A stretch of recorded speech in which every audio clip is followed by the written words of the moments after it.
Hi, I'm Richard Rogers, and I absolutely hope that you enjoy today's spiritual message. You know, we at Unity of Phoenix Spiritual Center are committed to helping people live better lives. We're going to provide you tools over and over, spiritual tools that allow you to live your best possible life. And if you want to leave a donation to continue to allow the work that we do to support other people just like you, we say thank you. Thank you for your generosity, because this ministry is committed to making the world a better place. Sometimes my mind is not a safe place to share what's going on within it.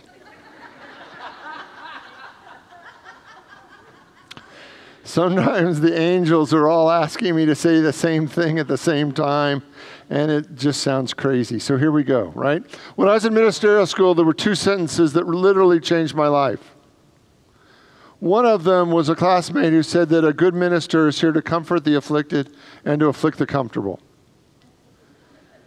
And so there are times when I show up here and I am absolutely here to comfort those that are going through a hard time.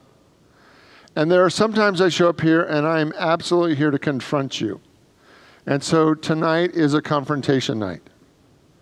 Okay? So hang on, buckle up, here we go, okay?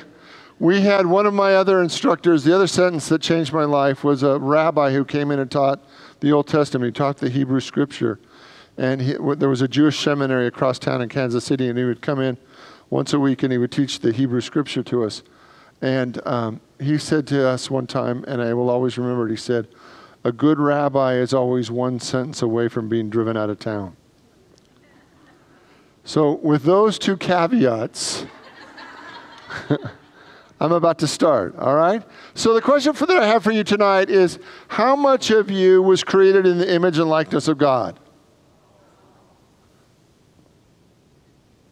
So you believe that. You know it's the right answer. But you believe that, right? You believe that 100% of you was created in the image and likeness of God. So how do you live with your dork? How do you live with your creepy self if you believe that 100% of you was created in the image and likeness of God? How do you justify living with both aspects of your personality?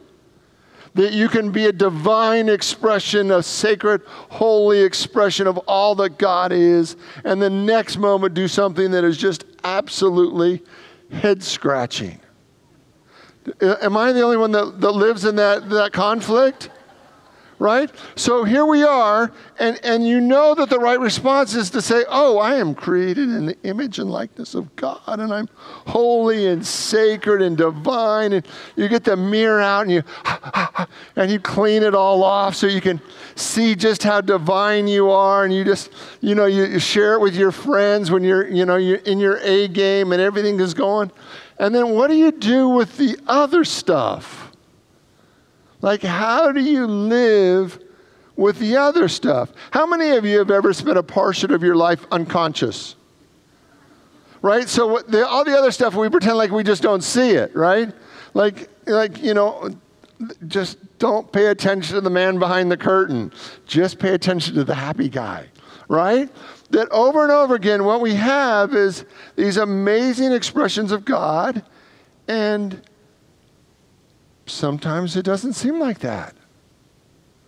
Sometimes we're kind of impressed with our own creepiness, right? When we make these mistakes or these choices or these conflicts that are like, what?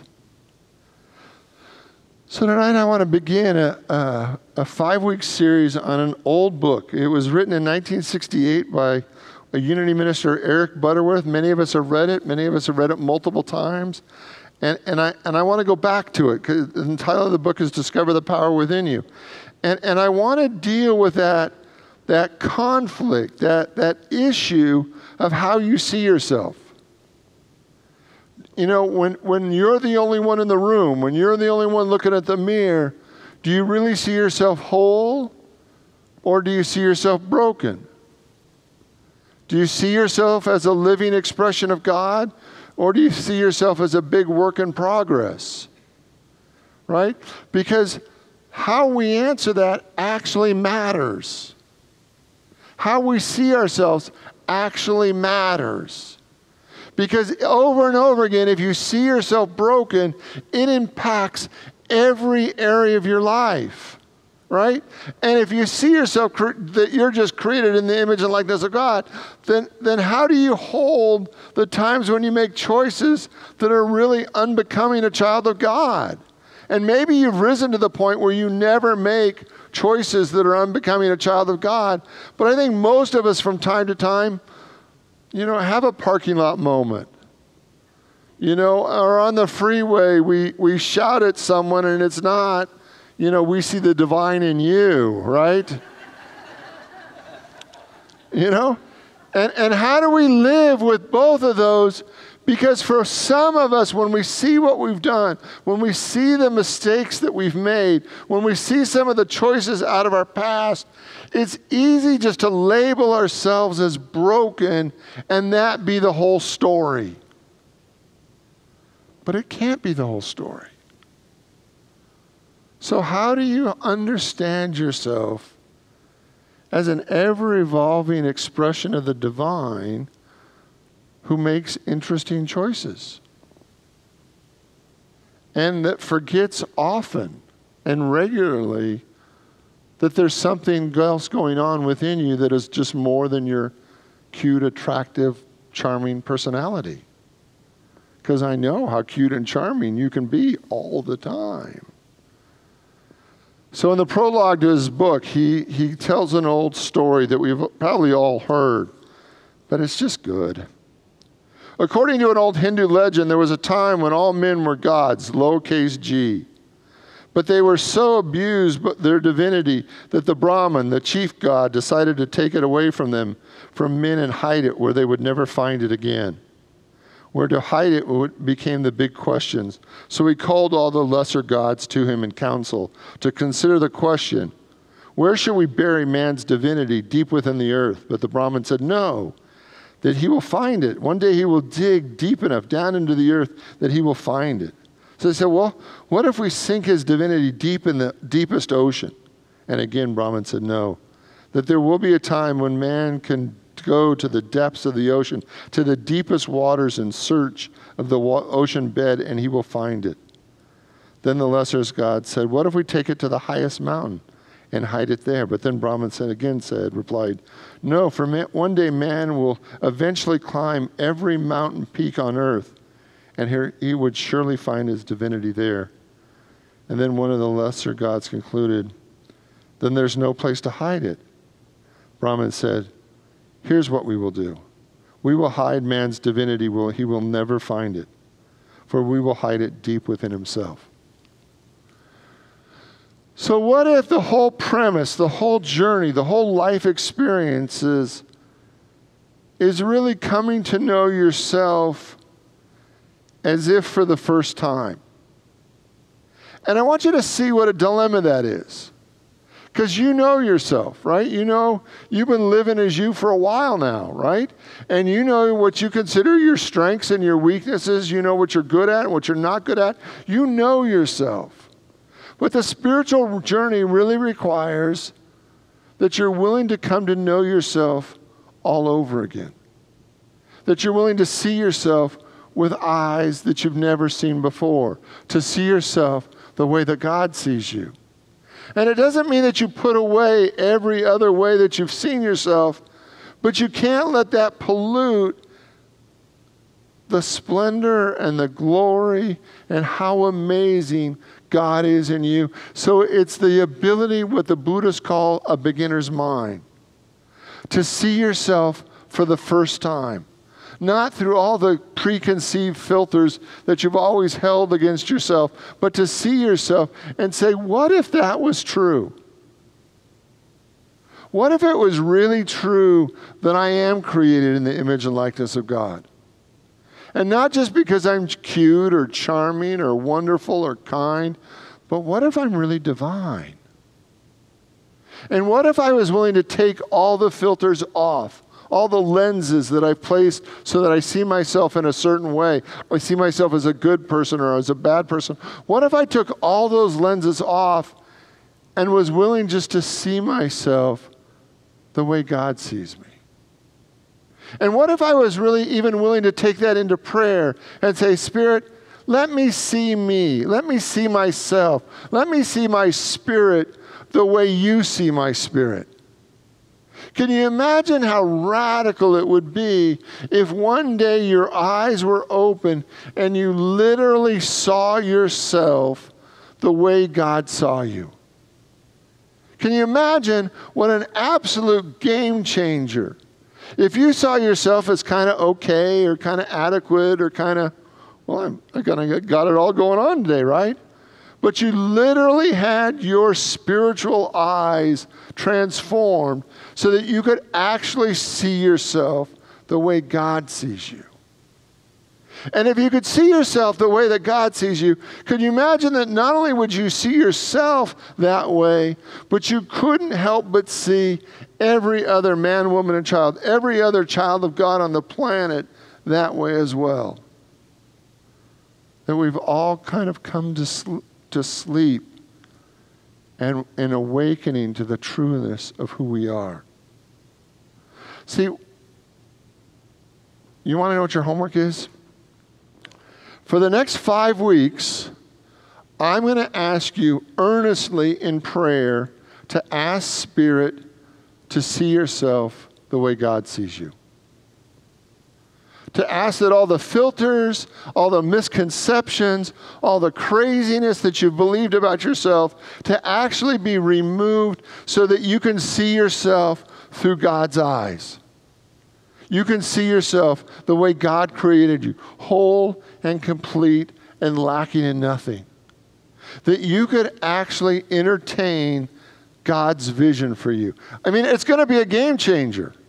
Even if you only get 5 or 10 or 20%. But imagine what would happen if one day in your time of prayer, in your quiet time, or driving in your car to work, or having dinner one night, if all of a sudden you can't believe any longer all the misconceptions. If you can't no longer believe all the doubts and fears that you've taped to yourself, and you just literally see yourself as holy and sacred and divine, would it change everything? Would it literally change everything in your life? See, many of us believe that the spiritual journey or the spiritual path is a path of education. Like that we get spiritually smarter, that we learn new spiritual principles and ideals, and we practice these spiritual principles and ideals. And that's absolutely a worthy path to God. You know, it's the path of knowledge. And the path of knowledge is a good path, right? You get smarter and smarter. You get spiritually wiser and wiser. But there's another path. It's the path of experience, of direct enlightenment.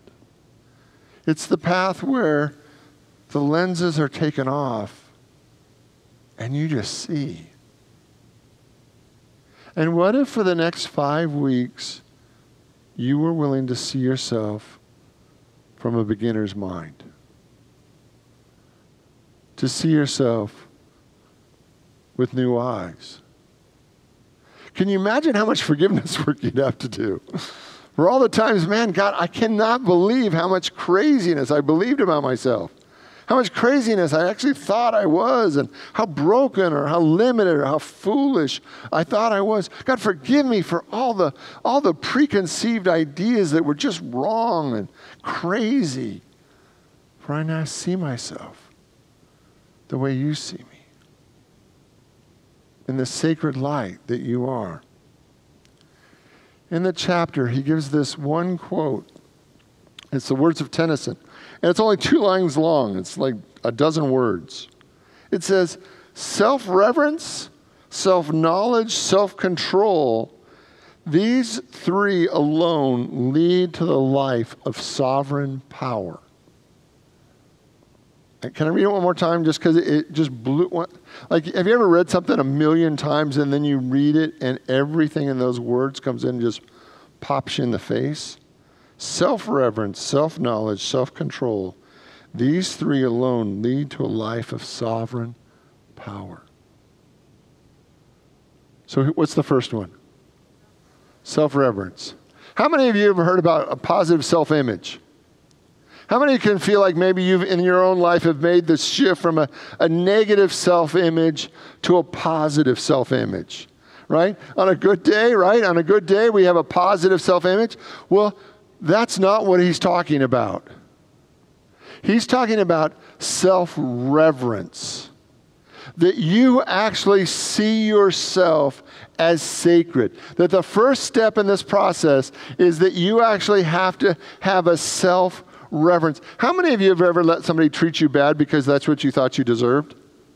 Would that be a case of self-reverence? No. Right? Self-reverence is that you would actually treat yourself the way you would treat the Dalai Lama. Right? So if the Dalai Lama was coming to your house for dinner tomorrow night, how many of us would sleep at all tonight? Right? We'd be scrubbing, we'd be cleaning, we'd be calling people, we'd be freaking out. We'd be doing everything in our power because if the Dalai Lama was coming to our house, we'd want everything in our house to be absolutely perfect. Why? Because we hold him, many of us, in such reverence that we literally would want everything to be absolutely as close to perfect as it could be. Now, if you would do that for the Dalai Lama out of a place of reverence, how many times are you acting like that for yourself? How many times are you settling for Taco Bell? Not that there's anything wrong with Taco Bell. Nacho Grandes are wonderful, right? But how many times are you settling and not holding yourself in a place of self-reverence? So the first step in this process is that you have to hold yourself in a place of reverence. Well, Richard, then I'm going to get too full of myself. I'm going to get too egotistical. Nobody will talk to me. I'll have a story. I'll have an attitude, right? The reality is if you hold yourself in reverence, you can't hold yourself in reverence without holding everybody in reverence.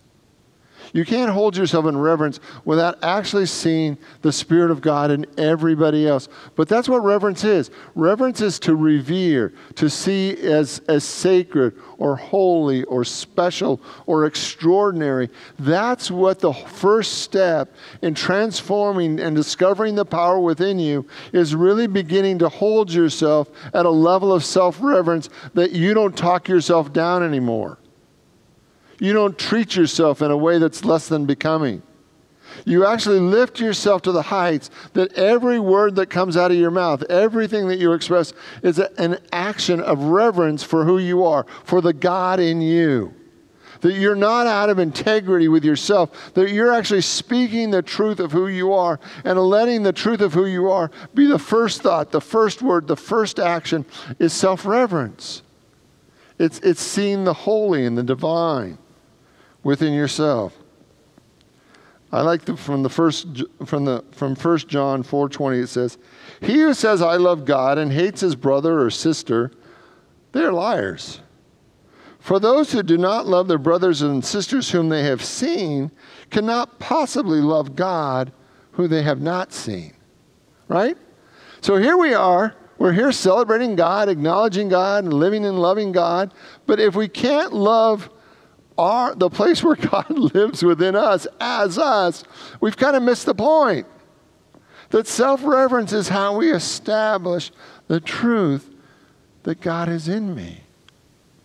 If you lived every day as if you believed that that you were the expression of God, I think our lives would change.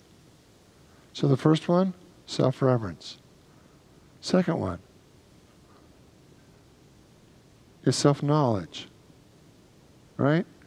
That you actually know yourself. That you know what you're thinking, right?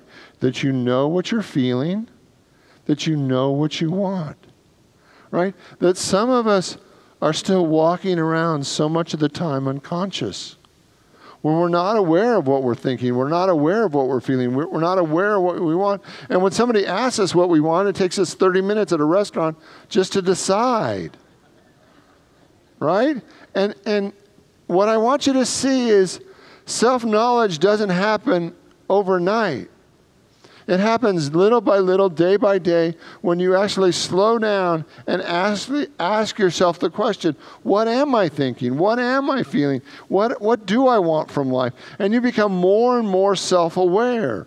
Because the more self-aware you become, the better the choices that you can make in your life. The more you can create a life that's actually in integrity with who you are. That self-reverence and self-awareness are actually a requirement to wake up to the divine within yourself. That you actually have to know yourself better than anyone else. You have to know what's going on at the deeper and deeper levels of who you are. And then that leads us to the third. And the third one is self-discipline. How many of you just like the concept of self-discipline and just love it and want more and more self-discipline in your life? Right? This is our least favorite one. Right? How many of you are just a consistent meditator, that you meditate 15, 20 minutes every day? Right? Most of us do not. Why? Because we don't want to manage our own thoughts. How many of you have ever said, meditation is hard. My thoughts go all over the place. So I've just given up. And they just run all over the place, and that's my life. Right? That over and over again, meditation is self-discipline. That you actually take dominion over your mind. You actually take dominion over your thoughts. And through self-discipline, you actually can allow your mind, for some of us the first time ever, to actually become quiet. That if we're going to move to higher and higher levels of spiritual understanding, we have to get a hold of self-discipline. And Richard, it's a bummer. I don't like telling myself no. I'm a yes person. Right? I get it, right? But until we actually develop a level of self-discipline, we can't move forward because we don't even trust ourselves. How is the universe going to trust us? If we don't have control of ourselves, how can we ever have access to the higher levels of consciousness and the higher level of blessings that come with that level of consciousness? If we want to become more awake, if we want to awaken to all that God is in us, if we want to awaken to the full power of God, we need to have enough self-discipline to be safe with that much power. How many of you would give a loaded gun to a child? Anybody? No, not one person in the room. Why? Because it's too much power for a child. It's too much destructive power to a child. If you're ready to move to your next spiritual step, I guarantee that self-discipline is a part of it. If you want to unleash the full power of God within you, I guarantee that self-discipline is a part of your next spiritual step. That over and over again, and what I want you to see are these three things are really our path to the next level. I want to read from Romans 7:15. And this is the Apostle Paul. And the Apostle Paul, if you read the letters of Paul, Paul is a soul in process.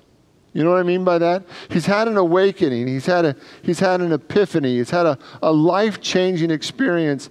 And he still is struggling to put all the pieces together. His understanding, if you read the letters, are always in a state of evolution. So this is pure genius of Paul, right? Romans 7:15. I do not understand my own actions. I do not do what I want, but I do the very thing that I hate. Now, if I do what I do not want, I agree the law is good. But in fact, it is no longer I that is doing it, but the sin that dwells within me. I love that line, right? Because I want all of us to have that out. So if you make a big mistake, it's no longer you that's doing it, but the sin that dwelled within you that made you do it. Was anybody old enough to remember Flip Wilson? Right? Remember? The devil made me do it? Right? And what I want you to see is that's his line. Well, I know the law is good, right? And I want to do these things, But sometimes I don't do these things, but it's not really me doing those things. It's the sin in me that's making me do those things. So I guess I'm free, right? I guess I'm off the hook, right? So tonight what I want you to see is, first, I want you to see yourself with new eyes. I literally want you to see yourself from the point of view of God. That you ask to see yourself the way God sees you. To spiritually have your eyes, your spiritual eyes transformed so that you can see yourself the way God sees you. Second, I want you to hold self-reverence for yourself. I want you to actually begin to behave from a place of self-reverence. That you actually get who you are. That you actually get what it means to be created in the image and likeness of God. And the second one is I want you to have a deeper level of awareness or self-knowledge. I want you to know yourself more at a deeper and deeper level. I want you to know your wants and your desires. I want you to know your fears. I want you to know your thoughts and your feelings. I want you to become more conscious of you than you've ever been before. And the fourth thing that I'm asking for tonight is that you develop a deeper level of self-discipline. That you learn to take dominion over your mind. That you learn to take dominion over all those crazy things that happen in your life that you just think are cute. That over and over again, that through self-discipline, we actually have the ability to access the fullness of God. See, this is not a little thing. This is not a little game we're playing. We've been given God. Can I say that one more time? We've been given God. We've been given the power of God within us all. We can keep stumbling around and kind of doody, or we can actually awaken to the truth of who we are and live as masters. Live as fully awakened spiritual beings. And tonight, I'm inviting you to discover a deeper level of you. A more godly version of you that's been there all the time, waiting for you to discover it. And as you discover it, I guarantee that everything in your life is going to change. Because you are so much more than you even realize. And the power of God in you is greater than you can ever imagine. And so tonight, would you be willing to stand in the glory, to stand in the truth of who you are, and say yes? Let's pray. I invite you to open your mind, your heart, your soul to the activity of God. And tonight we stand in reverence for God and for ourselves. And we stand in reverence for all that we are and all that we've been created to be.